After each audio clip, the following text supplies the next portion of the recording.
So in this video I'm going to discuss about differential protection in three-phase transformers. Well, if you are new to this topic, then I would suggest you to just go and watch my video on basics of differential protection in transformers. And if you think you are proficient enough and you know the basics, then you can continue in this video itself. Well, this topic or this term, that is differential protection, is not only implemented for the protection of transformers. Means it has been successfully implemented for the protection of generators, for the protection of motors, for the protection of bus bars, for the protection of transmission lines. Well, for transmission line I mean to say for short transmission lines, because the long ones are going to cause a lot of investment. But there lies a very basic difference while designing the differential protection circuit of transformers and differential protection circuit of other electrical equipments other than transformers. Let us see what is the difference. Let us just suppose that this is a black box, and inside of this black box we have an electrical equipment which is other than transformer. So the equipment can be a generator, it can be a motor, it can be a bus bar, it can be a transmission line. Now all these equipments have a very basic similar feature or similar property, and it is that if this is the input terminal and if this is the output terminal, then suppose the current flowing on the input side is I at an angle of 0 degrees, then during normal conditions or during healthy conditions the current flowing from the output side will also be I at an angle of 0 degrees. Now what I mean to say is, suppose we have a generator, a three-phase generator. So for that we have to draw three-phase windings. Now these are the three windings for three respective phases. Now the current will be flowing through the generator in this direction. Now during normal conditions, if the current at this point is, suppose say I at an angle of x degrees, then at this point also the current will be I at an angle of x degrees. But suppose if there is a fault at this point, then this relationship gets violated. Means it's not, during that condition it's not that the current which is coming from here will be equal to the current which is being fed from this side. So this characteristic gets violated during faulty conditions. Now this behavior is slightly different for transformers. For that, let us just assume a real-time transformer and see how they are different from all these other electrical equipments. Let us assume that there is a power transformer whose power rating is 80 MVA and the voltage rating of the transformer is 220 kV by 33 kV, and of course the vector group of the transformer is YND1. So now when I'm saying the vector group is YND1, it means the primary leads the secondary by an angle of 30 degrees, or secondary lags the primary by an angle of 30 degrees. Now we are introducing, or we are placing this transformer inside the black box. So this is the black box which contains this transformer whose power rating is 80 MVA, voltage rating is 220 kV with 33 kV, and vector group is YND1. Now it has an input terminal and it has an output terminal. Assuming that the transformer is fully loaded, then the current for R phase on the primary side is 210 amperes at an angle of 0 degrees. Similarly, on the secondary side or on the 33 kV side, the current on the R phase will be 1400 amperes at an angle of minus 30 degrees. Why? Because the transformer belongs to vector group 1. The vector group of the transformer is YND1. Okay. So as we can see, on the input and the output side there is a change in magnitude. Means on the primary side the magnitude is 210 amperes and on the secondary side the magnitude is 1400 amperes. On the primary side, if the phase angle is 0 degrees, then the phase angle on the secondary side will be minus 30 degrees.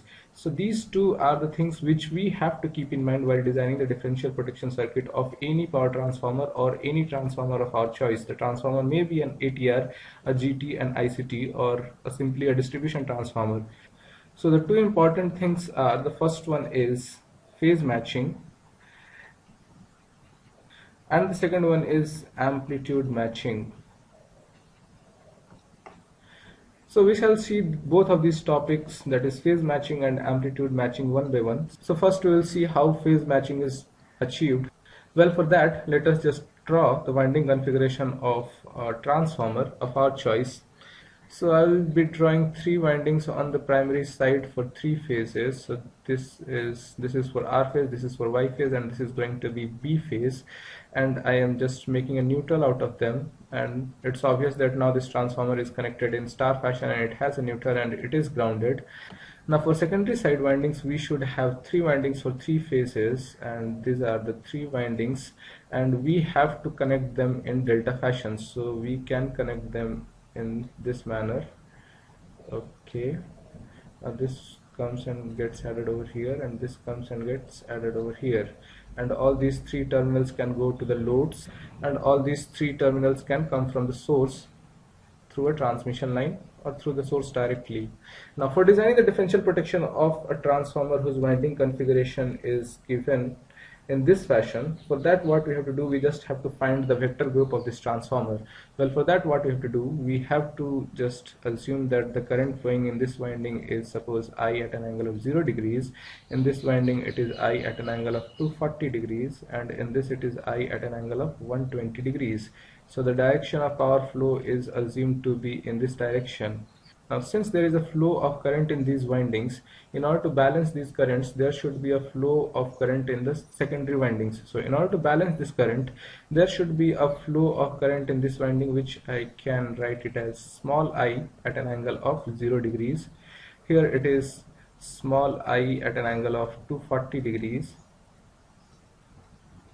And in the third phase it is small I at an angle of 120 degrees.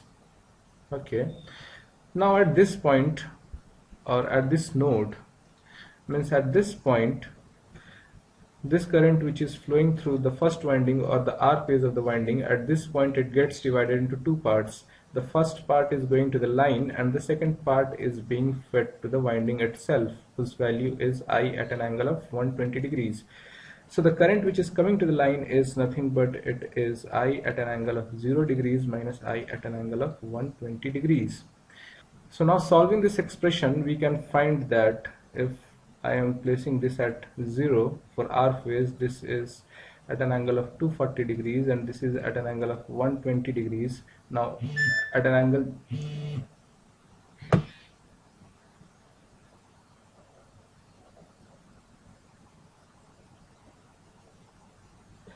Now, now I at an angle 0 degree minus I at an angle 120 degrees will be something like, I have to take minus of 120 degrees, and the resultant will be nothing but this way. And we can see that the resultant is lagging the reference angle, that is 0 degrees by 30 degrees. So we can write this as root 3 times of I0 at an angle of minus 30 degrees. So when the angle on primary side is 0 degrees, the angle on secondary side is minus 30 degrees. So it is quite clear that the vector group of this transformer belongs to 1, and the vector group of transformer will be Y and D1. So now based on this information, that is the vector group of the transformer is Y and D1, we are going to design the circuit so that the phases are going to get matched properly. So for that, let me just draw this winding once again clearly with the angles on lines. So in this figure, I have just marked the line currents which is flowing in delta connected windings. So in R phase, the line current will be I at an angle of 0 degrees minus I at an angle of 120 degrees. Similarly for Y phase, it is I at an angle of 240 degrees minus I at an angle of 0 degrees, because here the current is getting subtracted in this way. And in this third phase, that is B phase, the current is I at an angle of 120 degrees minus I at an angle of 240 degrees. And on the primary side, we are getting simple currents, that is I at an angle of 0 degrees, I at an angle of 240 degrees, and I at an angle of 120 degrees. Now for designing the differential protection circuit of the transformer, we have to introduce 3 circuits on the secondary side for 3 phases. And similarly, we have to introduce 3 CTs. And similarly, we have to place 3 CTs on the primary side of the transformer for 3 phases. Now we all know that the current transformers which are placed on the star side of the transformer should be connected in delta, and the current transformers which are placed on the delta side of the transformer should be connected in star. Well, the delta connection of the CTs located on the star side of the transformer should be such that it should be the mirror image of the winding connected in delta fashion. So the mirror image would be something like, we can connect them in this way, we can connect them in this way, and we can connect them in this way. Now we can see that this delta is nothing but it is a mirror image of this transformer. Now we have to find the current that is flowing in these lines, means the lines which are coming out of the CTs which are connected in delta fashion. The CTs which are connected in delta fashion. Now since there is a flow of current in this winding in this direction, in this winding in this direction, and this winding in this direction, and the angles are as shown, and the angles are marked over here, that is I at an angle of 0 degrees, I at an angle of 240 degrees, and I at an angle of 120 degrees. So the current reflected on the secondary side of the CT will be having this direction. Similarly for this CT it will be having this direction, and for this CT it will be having this direction, and here the angle will be 0 degrees, here angle will be 240 degrees, and here the angle will be 120 degrees. Now at this point of the circuit, the first part comes to the third CT, that is the CT of Y phase, whose value is I at an angle of 120 degrees, and the second part comes to the line. Now the value of line current will be nothing but I at an angle of 0 degrees minus I at an angle of 120 degrees. Similarly for the B phase, we can see that this current, that is I at an angle of 240 degrees, gets divided at this point into two, and one part takes this path and the other takes this path. Now this path current is nothing but it is I at an angle of 0 degrees. So the current flowing in line is nothing but I at an angle of 240 degrees minus I at an angle of 0 degrees. Similarly, we can see that the current in the B phase, that is I at an angle of 120 degrees, gets divided into two parts at this point, and the first part is taking up this path, which is nothing but I at an angle of 240 degrees. So the line current flowing in this manner will be I at an angle of 120 degrees minus I at an angle of 240 degrees. So these are the line currents, and these currents are going to be fed to the relays. Now how are we going to connect the relays?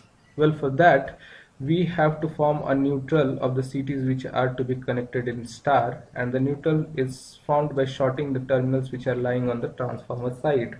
So these are the terminals which are lying on the transformer side. We have shorted them, we have formed the neutral, and this neutral is now grounded.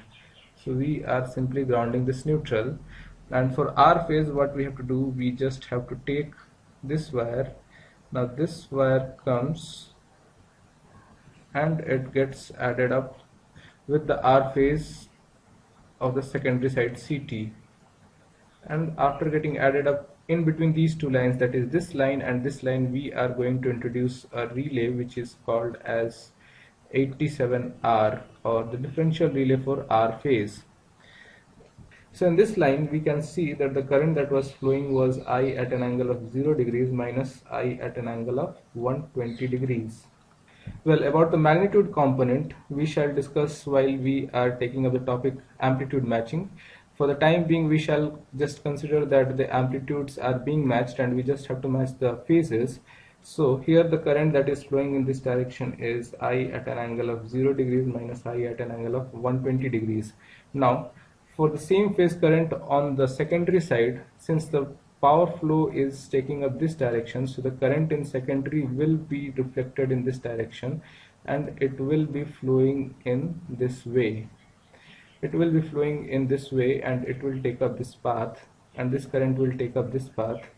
Now this value, that is the current which is getting reflected on the secondary side of the CT for R phase of the transformer on the 33 kV side or on the secondary side of the transformer, is nothing but this reflected current will have the same angle, that is I at an angle of 0 degrees minus I at an angle of 120 degrees. So assuming that the amplitude, that is this I, this I, this I, this I and this I are matched, we can see that the phase angle of both these currents are equal and their direction of flow is opposite. Hence during normal condition the ID will be equal to 0 because the direction of current flow from both the sides is equal and opposite. Hence there is no flow of current in the differential relay, means this relay is not getting any current. During normal condition we can say that the circuit is stable, thus the relay is stable during normal operating conditions. Now suppose if there is a fault at this point, then what will happen? This current will change its direction. It will be flowing in this way. So this flow of current will change its direction, and now the current will be flowing up in this direction. It will come up here and it will take up this path. So what will happen? The current will now be reflected into the secondary circuit in this fashion. So this current will take up this path, and at this point both of them are getting added up at this node, and the resultant current will be flowing through the differential relay, and the relay is going to sense a fault in the differential zone, and hence it is going to give a trip signal. Now in the same fashion we connect the circuit for other phases also, means we connect the circuit for Y phase and we connect the circuit for B phase in the similar manner. So this is how phase matching is achieved while designing the differential protection circuit of a transformer. Now, apart from phase matching, the next important thing which we shall consider while designing the differential protection circuit is amplitude matching, because on both the sides we see that the amplitude of current is varying. So amplitude matching is also to be considered while designing the differential protection circuit of the transformer. Now let us see what do we mean by this term, that is amplitude matching. So well, for that again let's go back to the black box in which we have the same transformer whose power rating is 80 MVA, the voltage rating is 220 kV by 33 kV, the vector group is Y and D1, and on the input side we are going to have three terminals for the respective three phases, that is the R, Y and B phases, and similarly on the output terminals we are going to have three phases. Now as we have discussed that this is the star side and this is the delta side. So on delta side the CTs which will be implemented for differential protection or transformer will be connected in star, forming the neutral on the equipment side, that is the terminals. That is the terminals lying on the star side will be shorted and a neutral will be formed out of them. Now the CTs which are lying on the star side will be formed or will be connected in delta fashion such that they form the mirror image of the transformer, so that proper phase matching is achieved, and this is how the CTs should be connected if the transformer's vector group is Y and D1. Now just considering the differential protection circuit of R phase, so for that what we have to do, we just join these two lines or these two wires, and in between this wire and this wire we introduce a relay which is called as 87R. Now suppose that the loading of this transformer, suppose that the transformer is fully loaded, that is the load of the transformer is 80 MVA. Now the value of current that is flowing on the high voltage side, that is on the primary side of the transformer, will be equal to 210 amperes. This value comes from the formula which is equal to 80 into 1000 divided by root 3 into 220 kV, because the power rating because the voltage rating of the transformer on the HV side is 220 kV. Similarly, substituting this value of 220 kV by 33 kV, the value of current that will be flowing on the low voltage side, that is the 33 kV side of the transformer, will be equal to 1400 amperes. Now, let us suppose that the CT ratio of CTs lying on the star side or on the high voltage side have a CT ratio which is equal to 600 by 1, and the CT ratios which are lying on the delta side or on the low voltage side have a CT ratio which is equal to 1500:1. So this current, which has a value of 210 amperes, after getting stepped down through a CT which has a CT ratio 600:1, will be flowing in this direction, and its value will be equal to 210 divided by 600, which is equal to 0.35. Now the current which will be flowing in these lines which are coming out of the delta connection will be equal to root 3 times into 0.35, which is equal to 0.606 amperes or 606 milliamperes. Now similarly, the current which is flowing on the low voltage side of the transformer is 1400 amperes. Now this current, after getting stepped down through a CT which has a CT ratio of 1500:1, will be flowing in this direction, and it will have a value which is equal to 1400 amperes by 1500 amperes, and it is equal to 0.933 amperes. Now this current Now this current, that is the current of R phase, will take up this path and it will be flowing through the relay in this direction, and the value of this current is 0.933 amperes, and this current of the R phase from the high voltage side will be flowing through the circuit in this direction, which has a value equal to 0.606. Now the differential current that will be flowing in this relay, that is 87R, will be equal to ID is equal to 0.933 minus 0.606, which will be equal to 0.327. So in this expression we have assumed that the phases of the current have already been matched, and hence we directly went for the subtraction. So we can see that during normal conditions, means the transformer is healthy, then also there is a flow of differential current through the 87 relay. Means during normal condition, a current which is equivalent to 0.327 amperes is flowing through the differential relay. Now this is not desirable, because ideally the differential current that will be flowing through the relay will be equal to 0 milliamperes, or it should be near to that. But there is a flow of current because the amplitudes are being mismatched.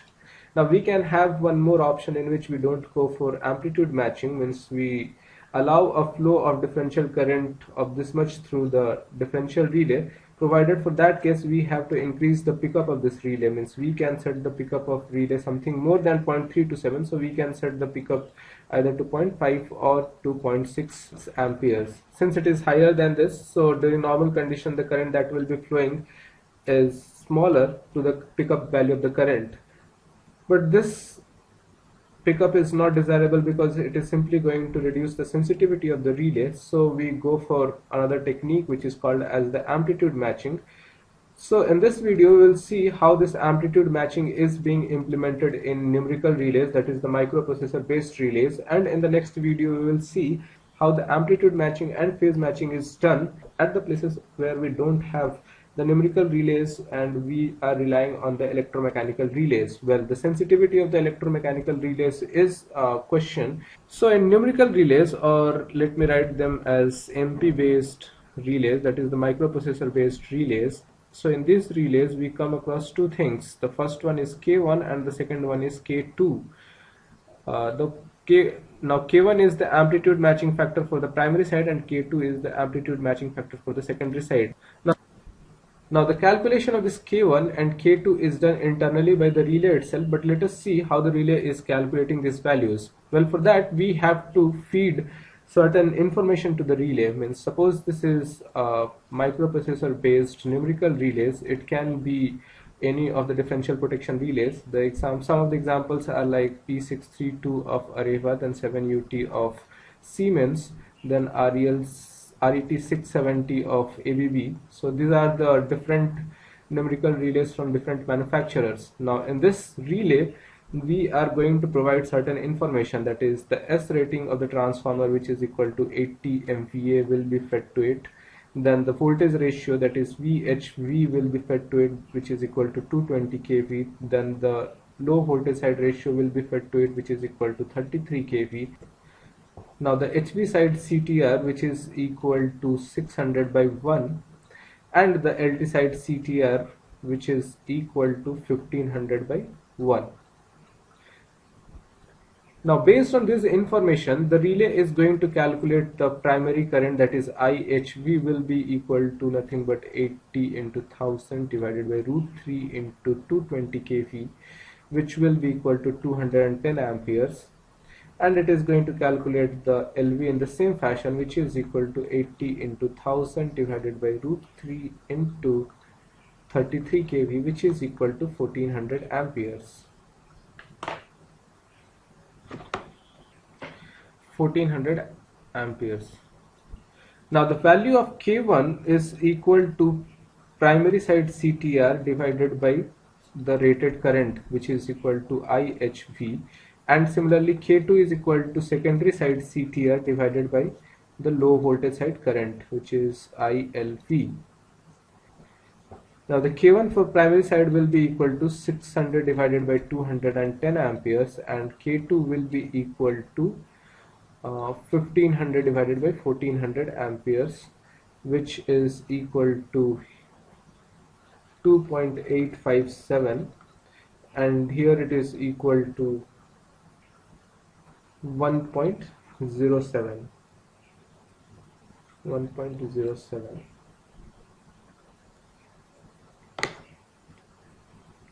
Now, apart from all this information, that is the power rating, then the voltage rating, CT ratio, we provide one more additional information to the numerical relays, and which is called as the vector group of the transformer. And for this relay, we are going to provide this vector group as YND1.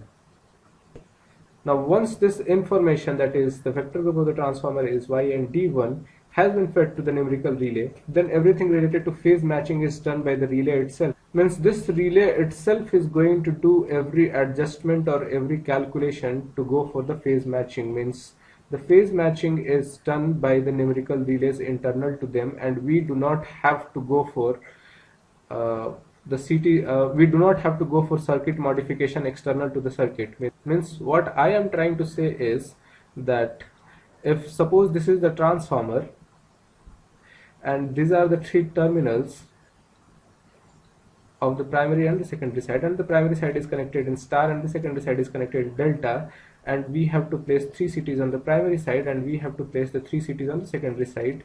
So these are the 3 CTs. So what I previously said, that for phase matching we are going to connect these CTs in delta, but when we are implementing numerical relays, we simply connect these CTs in star, we form a neutral, we ground them, and these CTs are also connected in star, we form a neutral and we ground them. And all these 3 terminals of the primary side and all these 3 terminals of the secondary side are being fed to the relay. Means this is a numerical relay, so I can write it as MP relay, microprocessor based relay, and all these currents will be fed to the relay in this fashion. So all of them are coming to the relay,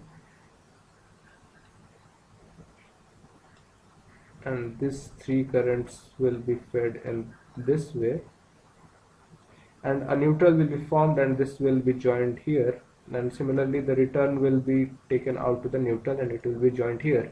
And internal to the relay we give information that the vector group of the transformer is YND1. So every mathematics or every calculation which is needed for matching the phases of the transformer is done internal to the relay. So we are least bothered about the connection of the CTs. So phase matching is not at all an issue when we are implementing numerical relays or when we are implementing microprocessor based relays.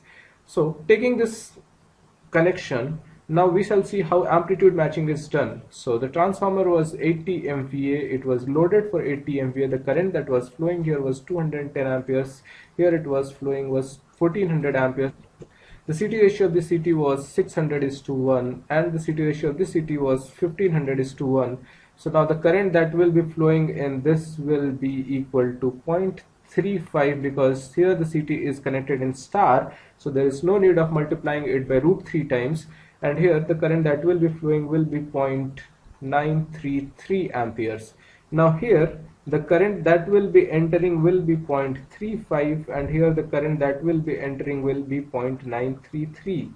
Now what we do, we go for 2 calculations. The first one is the differential current and the second one is the restraining current of the relay. So how do we calculate the differential current? Well, for that what we have to do, we have to multiply this term by the amplitude matching factor of the primary side and this term by the amplitude matching factor of the secondary side.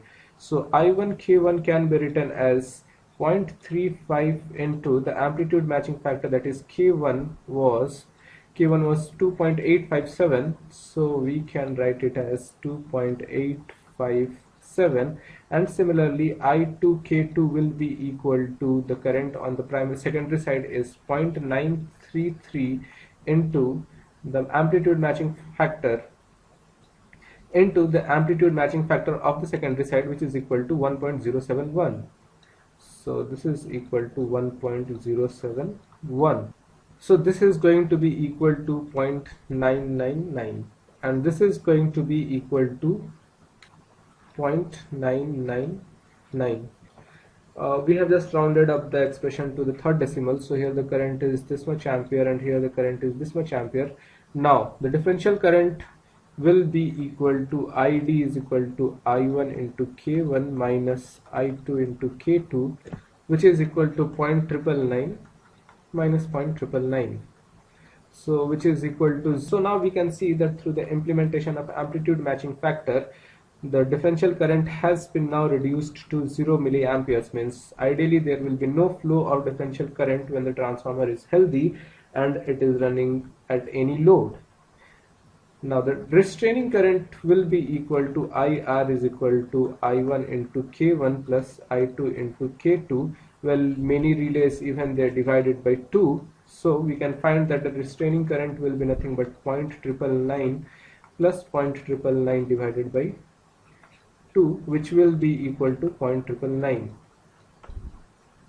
Now based on this information, that is the differential and the restraining, what the numerical relay does, it plots a curve.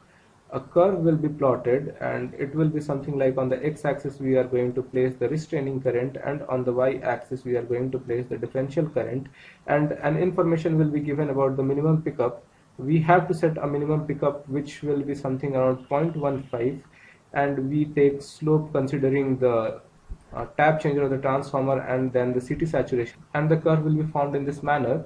And based on this information, that is the restraining current is say 0.999 means which is approximately equal to 0.1, and the differential current is say 0.0, so the point will be lying at this point, and this region is called as the tripping zone and this zone is called as the blocking zone.